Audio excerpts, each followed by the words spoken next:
Hello and welcome you all. मेरा नाम है शांतनु शुक्ला और आज हम करने जा रहे हैं एनटीए नेट 2019 दिसंबर पेपर नंबर 1 यानी कि कॉमन पेपर का सॉल्यूशन। ठीक है, तो ये वीडियोस टोटल 4 वीडियोस में डिवाइड है। पूरा पेपर आपका 2019 का। ठीक है, तो सारे वीडियोस देख लीजिएगा ताकि सारे आंसर आपको मिल जाए, कोई डाउट ना रह जाए। ओके, तो चलिए शुरू करते हैं। अगर वीडियो पसंद आए तो सब्सक्राइब और लाइक ज़रूर कर देना, मेरे को पर्सनल मोटिवेशन मिलता रहता है। चलो शुरू करते हैं। अच्छा, मुद्दे पे आओ। ठीक, तो पहला क्वेश्चन क्या लिखा है? क्वेश्चन नंबर 11 है, consider the following statement and choose the right option. ठीक, तो यहाँ पे क्या कह रहा है कि आपको राइट ऑप्शन चूज करना है। ये सारे चीजें पढ़ने के बाद अब पहला पढ़ो, middle term should be distributed in at least one premises. तो सही बात है कि नहीं, मिडिल टर्म एटलीस्ट एक प्रेमिसेस में तो जरूरी है होना।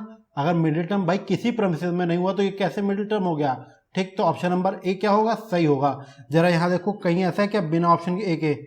यहाँ पे ऑप्शन ए नहीं है, गया। यहाँ नहीं है, ये भी गया, ये भी गया। तो ऑब्वियस सी बात है, आंसर नंबर हमारा 3 हो गया। ठीक, एक ही हमको इसमें सॉल्व करना पड़ा, पता चल गया कि आंसर सही क्या होगा। ठीक, अगला क्वेश्चन देखते हैं।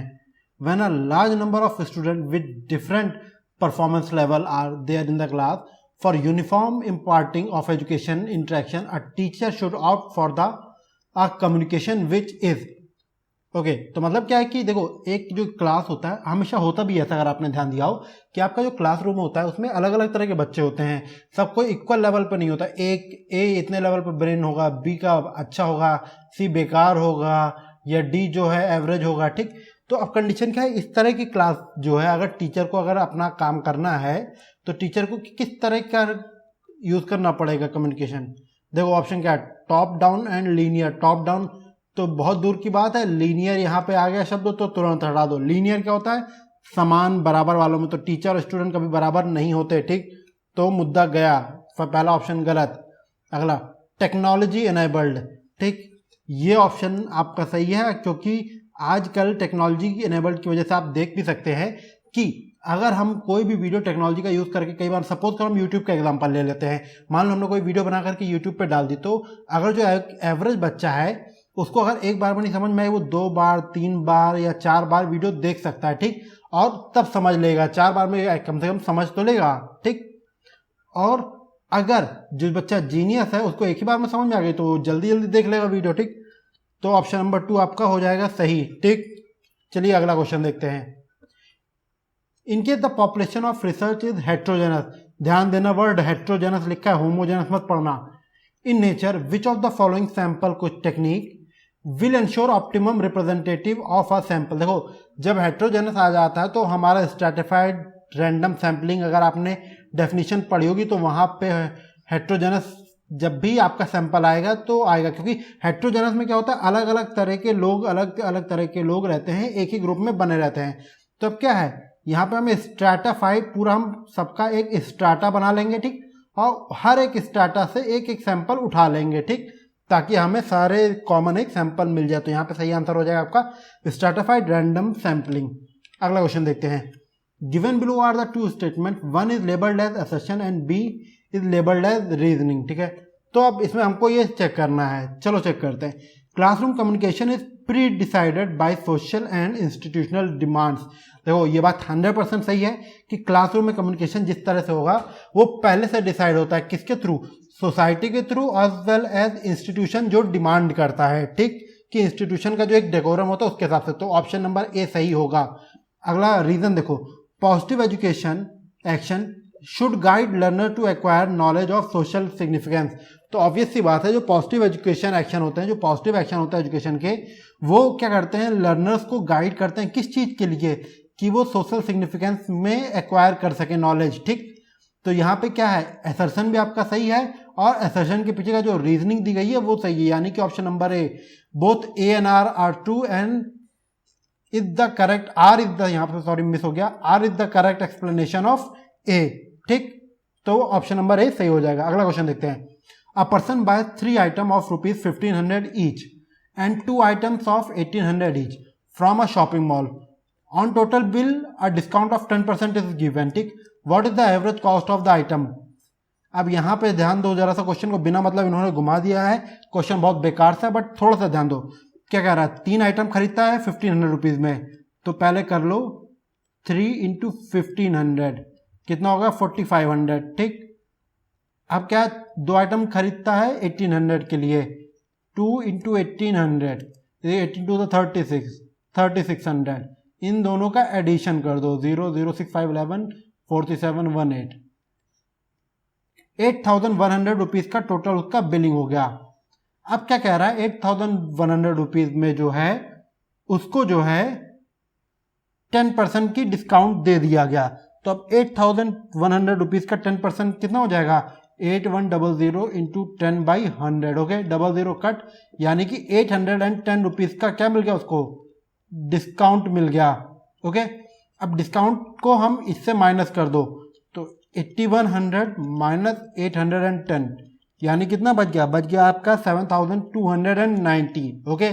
अब क्या, टोटल सामान कितने लिए थे उसने, टोटल लिए थे 3 सामान प्लस 2 आइटम्स, यानी कि 3 + 2 = 5 आइटम्स टोटल लिए थे।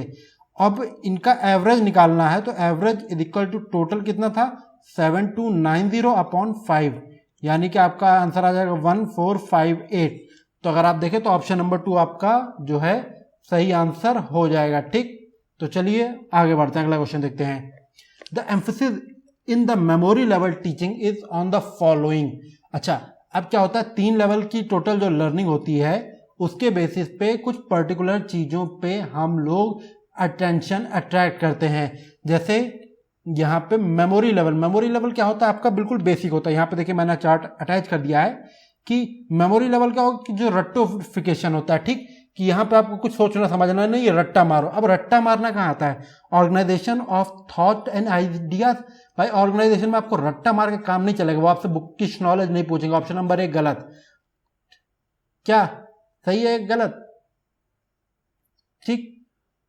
पर यहां पे एक बात ध्यान दो, क्या बात कर रहे हैं, organisation of thought and ideas की बात कर रहे हैं। यहाँ पे ऑर्गेनाइजेशन की सिर्फ बात नहीं हो रही है, यहाँ पे ऑर्गेनाइजेशन के थॉट्स और आइडियाज की बात हो रही है। तो कई बार क्या होता है, अगर मान लो आपकी स्केलर ऑर्गेनाइजेशन है कि सब कुछ चेन के थ्रू ही आ रहा है, ए के नीचे बी के नीचे सी, ठीक, तो इस ऑर्गेनाइजेशन में क्या है आपका मेमोरी लेवल लर्निंग पे जो है काफी ज्यादा फोकस रहेगा। तो यानी कि ऑप्शन नंबर 1 क्या हो जाएगा, सही हो जाएगा। अब देखो एक कहाँ है, पहला और सेकंड में है, थर्ड और फोर्थ में नहीं है, थर्ड और फोर्थ गए। अब अगला देखो B, seeing the relationship among fact. देखो जब फैक्ट्स के भी रिलेशनशिप देखते हैं तो वो यूज होता है कहाँ पे, अंडरस्टैंडिंग लेवल पे, थॉटफुलनेस होनी चाहिए। तो अंडरस्टैंडिंग लेवल पे क्या होता है, फैक्ट्स देखे जाते हैं। तो यानी कि यहाँ हम बात कर रहे हैं मेमोरी लेवल की, ठीक। तो आपका ऑप्शन नंबर बी गलत हो जाएगा। अब क्या बचा, ए ही बचा। तो ए सी एंड ई, यानी कि ऑप्शन नंबर 2 आपका सही हो जाएगा, बाकी सब हो गए आपके गलत। चलिए आगे क्वेश्चन देखते हैं। Classroom communication is a, classroom communication कैसा होता है, लाइक अ कंप्यूटर प्रोग्राम। क्या कंप्यूटर प्रोग्राम जैसा होता है, नहीं भाई, कंप्यूटर प्रोग्राम जैसा नहीं होता है। कंप्यूटर प्रोग्राम क्या होता है, टाइप कर दिया समझ में आ गया कंप्यूटर को, नहीं ऐसा नहीं है। डिक्टेटोरियल, यानी कि जो हम लोग हिंदी में बोलते हैं ना कि भाषण देते जाओ और बच्चा लिखता रहेगा, है ना, ये तो ऐसा क्लासरूम कम्युनिकेशन नहीं होता, बिल्कुल नहीं होना चाहिए। अगला देखते हैं, पर्पसफुल। बिल्कुल, जो क्लासरूम कम्युनिकेशन है उसके पीछे एक पर्पस होना चाहिए, बिना पर्पस के क्लासरूम कम्युनिकेशन किसी मतलब का नहीं होता, ठीक। अब प्रैग्मेटिक, और क्लासरूम कम्युनिकेशन प्रैग्मेटिक भी होना चाहिए ताकि स्टूडेंट को इजीली समझ में आए। तो ऑप्शन क्या, ऑप्शन नंबर 3 और 4 आपके सही हो जाएंगे, यानी कि सी और डी। सी और डी का ऑप्शन नंबर 4, यानी कि सही आंसर क्या हो जाएगा, ऑप्शन नंबर 4। अगला क्वेश्चन देखते हैं, which of the following teaching methods is are contributive to direct learning, ठीक है। अब अगर यहाँ पे बात करते हैं डायरेक्ट लर्निंग की बात करते हैं, तो देखिए क्या, टीम टीचिंग एंड लेक्चरिंग।